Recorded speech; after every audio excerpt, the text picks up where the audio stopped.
The moment my parents smiled and told me to leave, I knew this wasn't about love, it was about timing. I had just graduated. My diploma was still warm in my hands when my sister stepped into my grandpa's living room like she already owned it and said, almost cheerfully, "The house is in my name now. You should start packing." No shouting, no anger, just smiles like they were doing me a favor. What they didn't ask was what I had already done quietly, legally, and on purpose. They assumed I was still the same Harper who always stepped back, who swallowed discomfort to keep the peace, who never fought for space in her own family. So, when they left that day, confident and relaxed, they thought the decision was final. They thought I would disappear the way I always had. They had no idea that weeks earlier, I'd made one move that would change everything, especially the Sunday they came back with movers, certain they'd already won. I learned how to take up less space long before I ever understood why I was doing it. In my family, love was never something you asked for. It was something you earned, or, more accurately, something that landed where it pleased. My parents, Robert and Linda, would tell anyone who asked that they treated their daughters equally. And on paper, maybe they believed that. But in real life, equality dissolved in the small moments that never made it into family stories. My younger sister, Emily, had a way of filling every room without trying. If she was upset, the house adjusted around her mood. If she wanted something, it was discussed immediately, carefully, like a problem that needed solving. When I wanted something, the response was different. "Harper, you're mature, you understand," my mother would say, already half-turned toward Emily. "You're independent," my father added. "You don't need as much." So I learned not to need. I learned to nod when plans changed at the last minute. I learned to smile when Emily's achievements were celebrated louder, longer, with more pride. I learned to accept praise quietly and disappointment even more quietly. Over time, it became easier not to ask at all. Asking meant hoping, and hoping usually led to being reminded why I shouldn't. From the outside, we looked fine: weekend dinners, holiday photos. The kind of family neighbors described as close. But inside our house, attention moved in one direction, and I learned how to survive on the leftovers of it. I wasn't abused. I wasn't ignored completely. I was simply overlooked. And somehow, that made everything harder to explain, even to myself. The only place where I didn't feel that way was my grandpa's house. George Miller lived in a small coastal town, in a house that never tried to impress anyone. The porch boards creaked in the same places every time. The air always smelled faintly of salt and pine. At night, you could hear the ocean if you listened closely, steady and patient. When I was there, no one rushed me. No one compared me. No one told me I was too much or too little. My grandpa listened when I spoke, not politely, intentionally, like my words mattered simply because they were mine. As he got older, I started coming more often.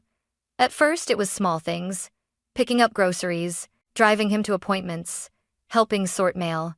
Later, it became more: managing bills when he started forgetting dates, sitting with him on quiet afternoons when the house felt too still. I showed up not because anyone asked me to, but because it felt natural. Because in that house, I didn't have to earn my place. My parents and Emily visited too, but mostly for holidays, or when something needed to be discussed. I noticed the difference, even if I didn't name it yet. I told myself families were complicated, that everyone showed love in their own way, that keeping the peace was worth the cost. By the time I finished school and walked across that graduation stage, my grandpa was gone. But his house remained the last place where I had ever felt fully seen, and I didn't yet realize how much that mattered, or how quickly my family would try to take that feeling away from me. After my graduation, nothing changed right away, and that, more than anything, should have warned me. I stayed in my grandpa's house, telling myself I deserved a moment to breathe. I went back to work. I unpacked my boxes slowly. I tried to let the quiet settle without questioning it. But families like mine don't stay quiet for long, not when there's something to gain. The first question came from my mother. "So, Harper," she said one evening on the phone, her tone casual in a way that felt practiced, "have you thought about what you're going to do with the house?" I remember standing in the kitchen, staring at the same spot on the counter while she spoke. She didn't ask how I was holding up. She didn't mention my graduation, just the house. "I'm still figuring things out," I said carefully. Well, she replied, it's a lot of responsibility for one person. Property taxes aren't cheap. Maintenance either. We just worry about you. We just worry about you. It sounded kind, reasonable, almost loving. And if it had ended there, I might have believed it, but it didn't. A few days later, my father called. He wasn't as subtle. You know, Harper, Robert said, clearing his throat the way he did when he thought he was being practical. Your grandpa worked hard for that place. You don't want to get overwhelmed and make mistakes. What kind of mistakes? I asked. Oh, you know, he said quickly. Falling behind on payments, letting things slide. It would be a shame. A shame for whom? He didn't say. Then there was Emily. She started showing up without warning, always with a reason that sounded harmless enough. Mom said she left a sweater here. I just wanted to grab something I think I forgot. I was in the area. Each time, she walked through the house like she was already memorizing it. Her eyes lingered on the hallway, the spare bedroom, the small desk where I kept paperwork stacked neatly but unsorted. You're still handling all the bills yourself? She asked one afternoon, leaning against the doorframe, smiling. Utilities, insurance, that kind of thing. I'm just curious. Just curious. I told myself not to read into it. I always did.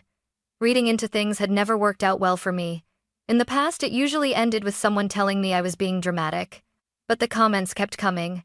It wouldn't be fair for one person to keep everything. I wouldn't. It will all to out mean. Your grandpa would have wanted it shared. We're family. Things should be simple. They used words like fairness and unity, wrapping each sentence in concern so neatly that pulling it apart felt almost rude. And for a while, I let it work. I smiled. I nodded. I gave non-answers that sounded cooperative, without promising anything. Inside, though, something felt wrong. What finally cracked my denial wasn't a single conversation. It was a memory. Years earlier, I'd watched my parents borrow money from a relative for something they called temporary. They promised to pay it back quickly. When time passed and the topic came up again, the story shifted. The relative became difficult, ungrateful, obsessed with money. I remembered how easily the narrative flipped and how fast everyone agreed to forget the original promise. That night, I sat alone in the living room, listening to the house settle around me. I replayed every recent conversation, the timing, the smiles, the way concern always seemed to circle back to ownership. It didn't feel like coincidence anymore. It felt like preparation. For the first time in my life, I didn't push that feeling away. I didn't tell myself I was imagining things. I didn't try to be the easy one. Instead, I asked myself a question I'd never asked before. What if this time, I didn't wait to see how bad it could get? And once that thought settled in, I realized something else. Something that made my stomach tighten with a strange mix of fear and clarity. If my family believed they were entitled to this house, they weren't going to ask forever. They were going to decide. The morning after that thought settled in, I took a long lunch break and didn't tell anyone where I was going. I dressed like it was a normal workday. Nothing that suggested fear or urgency. If anyone had asked, I would have said I was running errands. That was the first rule I gave myself. Nothing about my life would change on the surface. If my family thought I was standing still, they would move closer. And I needed them close enough to make a mistake. The law office was quiet, tucked between a dental clinic and a small accounting firm downtown. No flashy sign, no sense of drama, just a brass nameplate on the door that read, Michael Turner, Estate and Trust Attorney. He didn't interrupt when I spoke. He didn't rush me. I told him everything. My grandpa, the house, my family, the sudden interest, the language they were using. I talked longer than I expected to. When I finally stopped, my throat felt tight, like I'd been holding my breath without realizing it.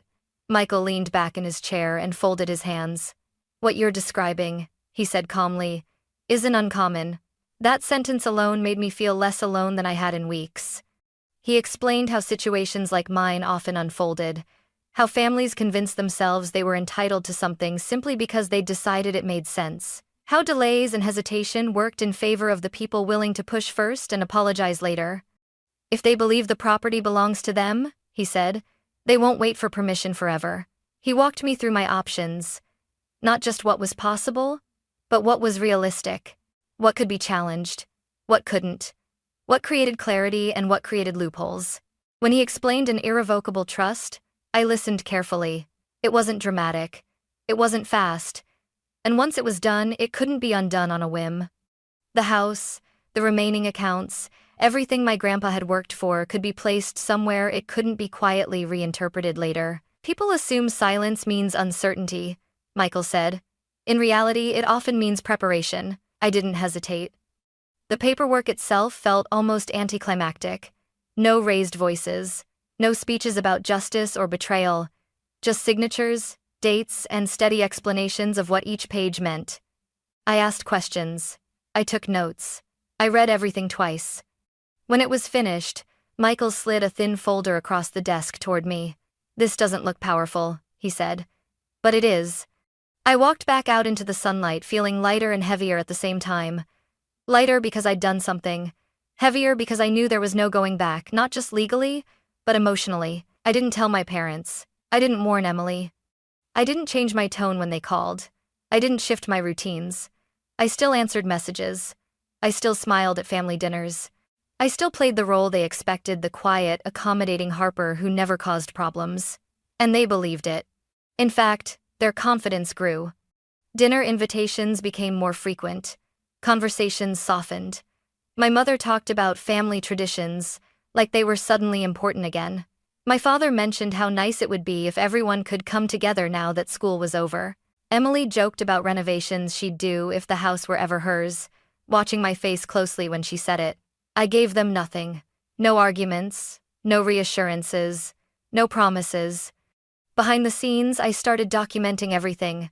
Dates, messages, the way questions were phrased. The assumptions slipped casually into conversation. I didn't confront them. I didn't need to. I just needed a clear record if they crossed the line. And eventually they did. The first sign wasn't anger or accusation. It was urgency. My mother called one afternoon, her voice tight with something that sounded like concern but carried an edge I hadn't heard before. "We need to talk soon," she said. "About the house. It can't wait." Minutes later, Emily texted, "We'll come by this weekend. It's easier to explain in person." I stared at my phone for a long moment before setting it face down on the table. By then, I knew exactly what they were planning. They thought my silence meant fear, that hesitation meant weakness, that because I had always stepped back before, I would do it again. They believed the decision was already made. I let them believe it. Because by the time they showed up smiling, certain and prepared, the real outcome had been sealed weeks earlier and they were walking straight toward it. After that, my family became pleasant. Not warm, not loving, just deliberately pleasant. Like people who believed the hard part was already over and were now waiting for cooperation to catch up. The change was subtle enough that if I described it to anyone else, it might have sounded like progress. To me, it felt like a warning. My mother started calling more often. Not to ask how I was doing, she'd never been good at that, but to reminisce. "Do you remember the summers we spent together?" she said one evening, her voice softer than usual. "We used to be such a close family." Close, I thought, meant quiet and compliant. My father followed with practicality disguised as concern. "You look tired lately, Harper. Are you managing everything okay out there by yourself?" Out there. As if the house wasn't mine. As if I were already temporary. Emily was the boldest. She stopped pretending her visits were accidental. She came by with coffee one afternoon and wandered through the house like a guest who'd overstayed long enough to feel entitled. "This room would make a great office," she said casually, glancing toward the spare bedroom. "And the porch? I'd redo the railing, make it more modern." She watched my face closely when she spoke, searching for resistance. I gave her none. "That sounds nice," I said lightly. The relief on her face was instant and revealing. I realized then how much my silence was doing their work for them. They filled it with assumptions, with plans, with certainty. Every calm response I gave seemed to convince them they were right to move forward. Dinner invitations followed, more frequent, more insistent. "You should come by this weekend," my mom said. "Just the four of us." I went. I listened. I smiled. I played the version of myself they expected, the daughter who never pushed back, the sister who didn't compete, but I noticed everything. I noticed how conversations always circled back to logistics, how often Emily used the word we, how my parents spoke in conclusions, not questions. We'll need to think about insurance. We should probably update some records. It'll be easier once everything's in one name. One name, not mine. I wrote things down when I got home. Dates, phrases, the way my mother avoided looking at me when she said certain things, the way my father's tone shifted when I didn't immediately agree, the way Emily smiled a second too late, like she was rehearsing confidence rather than feeling it. At night, I walked through the house slowly, touching familiar things, the banister my grandpa had fixed himself, the small crack in the kitchen tile we always joked about. I told myself not to get sentimental. Sentiment made people careless. I needed to stay clear. The pressure increased quietly. We really should settle this soon, my mom said during another call. It's better for everyone, my dad added later. Better for everyone, in my family's language, usually meant easier for them. Then, late Friday afternoon, the tone changed. My mother called, her voice tighter than before. We need to talk, she said. About the house, it can't wait. Before I could respond, my phone buzzed with a text from Emily. We'll come by Sunday. It's easier to explain in person. Explain, not discuss, not ask. I didn't respond right away. I set my phone down and stood in the kitchen, listening to the quiet hum of the refrigerator. Outside, the ocean wind picked up, rattling the porch chimes softly. The sound grounded me. By then, there was no confusion left in me, only clarity. They weren't coming to talk. They were coming to inform me. They believed silence meant surrender, that my calm meant agreement, that because I hadn't fought before, I wouldn't fight now. I let them believe it. On Saturday night, I barely slept. Not because I was afraid, but because my mind kept moving, replaying conversations, checking details, making sure every piece was where it needed to be. I laid out clean clothes. I set my phone to silent. I placed the important documents exactly where I could reach them. Sunday morning arrived gray and still, the kind of quiet that feels deliberate. I made coffee. I stood on the porch and watched the road, waiting. Not to see if they would come, but to see how confident they would be when they did. Sunday morning arrived without drama. No storm, no sudden wind. Just a flat gray sky stretched over the ocean like a held breath. I stood on the porch with a cup of coffee cooling in my hands, watching the road the way you watch something you already know is coming. I wasn't nervous. That surprised me. I felt steady, like everything that could be decided had already been decided, just not by them. The sound of tires crunching over gravel reached me before I saw the car. Then it appeared at the end of the drive, familiar and confident, followed by a second vehicle I didn't recognize, a moving truck. My grip tightened slightly on the cup, more out of disbelief than fear. So this was how certain they were. Emily stepped out first, sunglasses on, smiling like this was a celebration instead of an eviction. My parents followed close behind her, standing shoulder to shoulder the way they always did when they believed they were united on the reasonable side of things. Emily didn't bother with small talk. We got everything sorted, she said, holding up a neat stack of papers before I could even say hello. The house is in my name now. My mother tilted her head, her voice softening immediately. It's not personal, sweetheart. This is just what makes sense for the family. My father nodded, crossing his arms. You have your life in the city, Harper. This place needs someone who can really manage it. Manage it. Like I hadn't been doing exactly that. I looked at the papers without reaching for them. Blue ink, crisp edges, seals that looked official enough at a glance.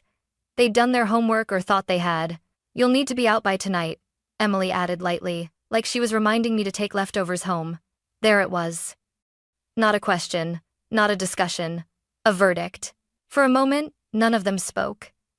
They were watching my face, waiting for the reaction they expected: confusion, panic, maybe tears. Something that would confirm the version of me they had already decided on. Instead, I said one word: okay. The relief was immediate. Emily's shoulders dropped. My mother exhaled. My father's posture loosened, like he'd just finished a difficult conversation successfully. Good, my mom said quickly. I knew you'd understand. Emily smiled wider. We'll be back later with movers. It'll be easier if we handle everything at once. I nodded. I even stepped aside so they could pass me, the way I always had. They left believing the hardest part was over. 2 days later, they came back. This time, the moving truck pulled all the way up the drive, loud and white against the muted sky. 2 movers jumped down, stretching, already looking at the house like it was just another job on the schedule. Emily was practically glowing. "This'll go fast," she said, clapping her hands once. "We'll have you out before lunch." My parents stood behind her, energized, confident, already talking logistics. "That couch should go first. Make sure you don't scratch the floors. Harper, you should start packing personal things." I stepped onto the porch. I wasn't alone. Standing beside me was Michael Turner. He looked exactly the same as he had in his office, calm, composed, holding a thick folder under one arm. The kind of calm that doesn't argue or perform, the kind that waits. The movers slowed first. One of them hesitated mid-step, sensing the shift in the air. Emily's smile faltered. My parents exchanged a look. Michael stepped forward slightly. "I need to confirm who I'm speaking with," he said evenly. He listed their names without hesitation. My parents stiffened as he spoke them aloud, like being identified suddenly mattered. "I'm here regarding the legal status of this property." My father frowned. "And you are?" Michael opened the folder just enough for them to see the documents inside. "I represent the local property records office," he said. "This house was transferred into an irrevocable trust several weeks ago. Harper is the sole trustee." The silence that followed was heavy, dense enough to press against my ears. Emily laughed first. It came out sharp and brittle. "That's not possible," she said quickly. "We have paperwork." Michael nodded once. "I've seen it." "Hey, could-a-kay." My mother stepped forward, confusion turning into irritation. "There must be a mistake. We corrected an error in the will." "There was no error," Michael replied calmly. "And any attempt to change ownership without authorization from the trustee is legally void." Emily's face drained of color. "That doesn't make sense," she said, faster now. "Everything was filed properly." Michael flipped a page in his folder. "The filings were made through an unverified service. The notary information does not match state records. That alone invalidates the transfer." One of the movers cleared his throat. "So, should we wait?" Michael didn't take his eyes off my family. "No," he said. "You should not proceed." My father's voice hardened. "Are you accusing us of something?" "I'm stating facts," Michael replied. Emily turned to me then, eyes wide, voice tight. "You did this?" I met her gaze steadily. "I protected what wasn't yours to take." My mother's voice cracked. "How could you do this to us after everything we've done for you?" I didn't raise my voice. I didn't step closer. "You showed up with movers," I said quietly. "You told me I was out by tonight. You didn't ask. You decided." My father opened his mouth, then closed it again. The confidence he'd walked in with was gone, replaced by something thin and brittle. Michael handed him a copy of the notice. "This documents today's attempted transfer and serves as a formal warning," he said. "Any further attempts could escalate into a legal matter." The movers were already backing away, murmuring apologies.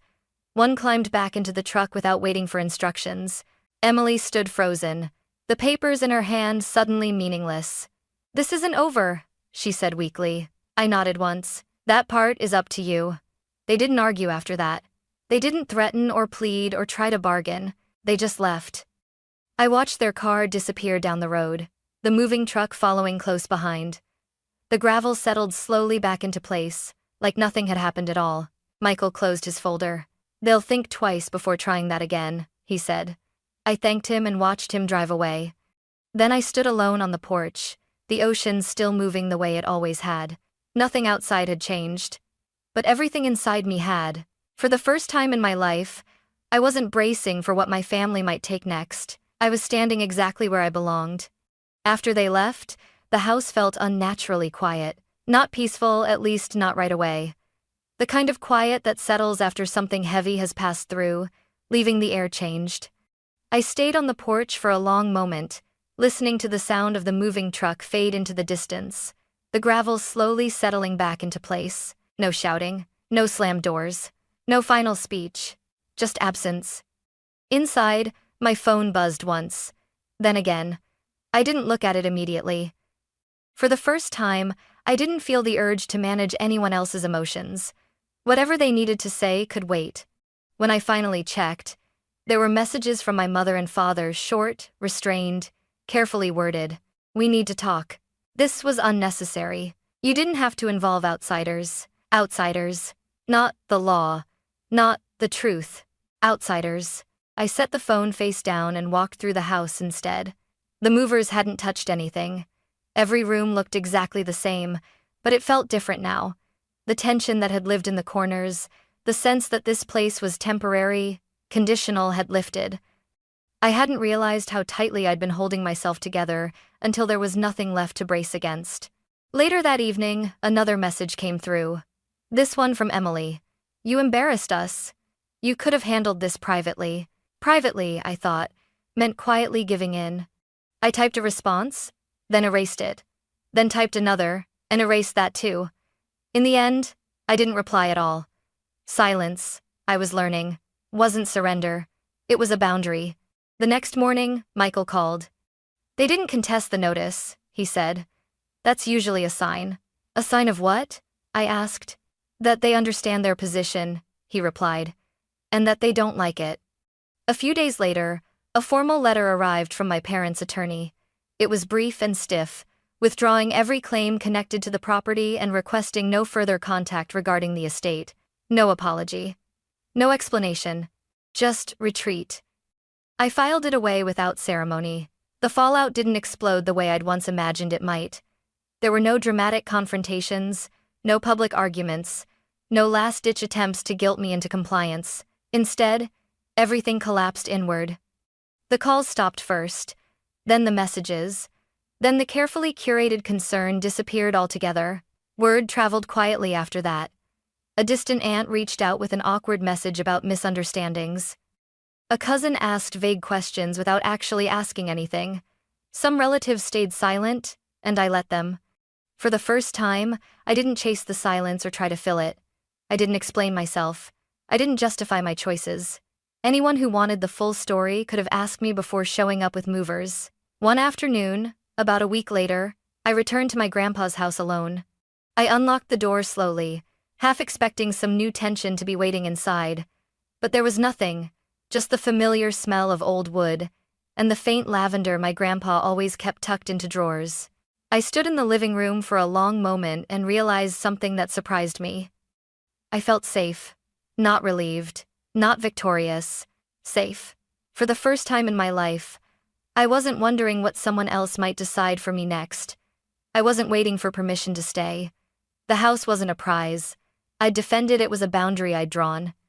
And outside, the ocean kept moving, steady and unconcerned, exactly the way it always had. Time didn't rush back in the way I expected it to.